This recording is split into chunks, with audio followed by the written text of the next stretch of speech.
আগামী জুনে দেশের হয়ে খেলতে আসছেন ফাহমিদুল, সঙ্গে কানাডা মাতিয়ে দেওয়া মিডফিল্ডার সামিত সোম। আর এই দুই ফুটবলার সহ প্রাণ বুমরা হামজাকে কেন্দ্র করে হাবিয়ের কাবরেরা চাইলেই এমন একটা একাদশ বানাতে পারেন যে একাদশ নিয়ে এশিয়ার যে কোনো দলকে চ্যালেঞ্জ জানানোর ক্ষমতা রাখবে বাংলাদেশ। এমনকি 2030 সালে বিশ্বকাপ খেলার স্বপ্ন অসম্ভব কিছু নয়, যেন শুধু দরকার বাফুফের নীতি নির্ধারকদের সদিচ্ছা।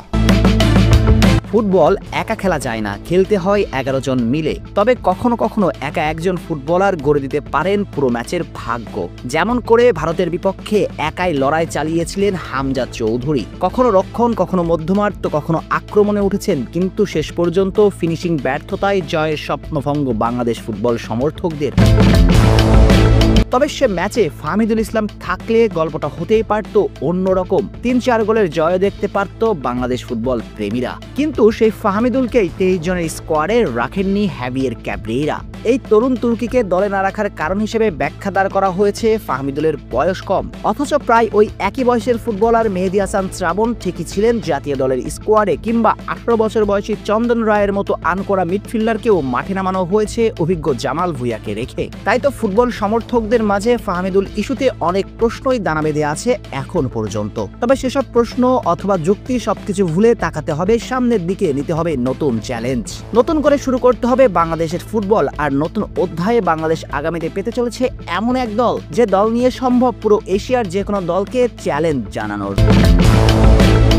অবশ্য সেজন্য দরকার হাবিয়ের কাবরেরার সদ ইচ্ছা, কেননা সর্বপ্রথম আগামী জুনে সে দলে আনতে হবে ফাহমিদুল ইসলামকে। এই ফুটবলারকে নিয়ে নতুন করে বলার কিছুই নেই। টাচ লাইন ধরে যেমন করে আক্রমণে উঠতে পারেন, তেমন করে রাখতে জানেন ডিফেন্সিভ ওয়ার্ক রেট। অর্থাৎ এই তরুণ তুর্কি দলে থাকা মানে আক্রমণের শক্তি দ্বিগুণ বেড়ে যাওয়া। ফাহমিদুলের সঙ্গে আরেক প্রবাসী ফুটবলার সামিত সোম সম্ভাব্য যোগ দিতে চলেছেন আগামী জুনে। যে ফুটবলার বিশ্বকাপে অংশগ্রহণ করা দল কানাডার অনূর্ধ্ব 21 দলের হয়ে খেলেছেন। এছাড়া প্রাণ বুমরা হামজা চৌধুরী তো এখন বাংলার নেতা। অর্থাৎ এই 3 ফুটবলারকে কেন্দ্র করে সাজাতে হবে বাংলাদেশ একাদশ, যে একাদশের গোলবারে থাকবেন মিতুল মার্মা। ফোরম্যান ব্যাকলাইনের 2 সেন্টার ব্যাক হিসেবে থাকবেন তপু বর্মন এবং তারেক কাজী। 2 ফুল ব্যাক হিসেবে থাকবেন বিশ্বনাথ ঘোষ এবং ইসা ফয়সাল। এই একাদশের মধ্যমাঠে থাকছেন 4 জন। একেবারে সেন্ট্রালে প্রাণ বুমরা হামজা, সঙ্গে রাইট মিডফিল্ডে জামাল ভুঁইয়া, লেফট মিডফিল্ডে ফাহমিদুল ইসলাম। তার সঙ্গে একেবারে নাম্বার 10 রোলে থাকবেন কানাডা প্রবাসী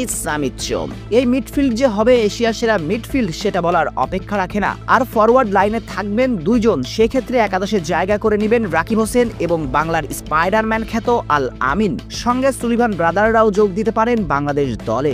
অর্থাৎ সব মিলিয়ে আগামী দিনে এমন একটা একাদশ সাজালে এশিয়ার যে কোনো দলকে চ্যালেঞ্জ জানাতে পারবে বাংলাদেশ জাতীয় ফুটবল দল। এমনকি স্বপ্নের বিশ্বকাপ অভিযান করাও অসম্ভব কিছুই নয়।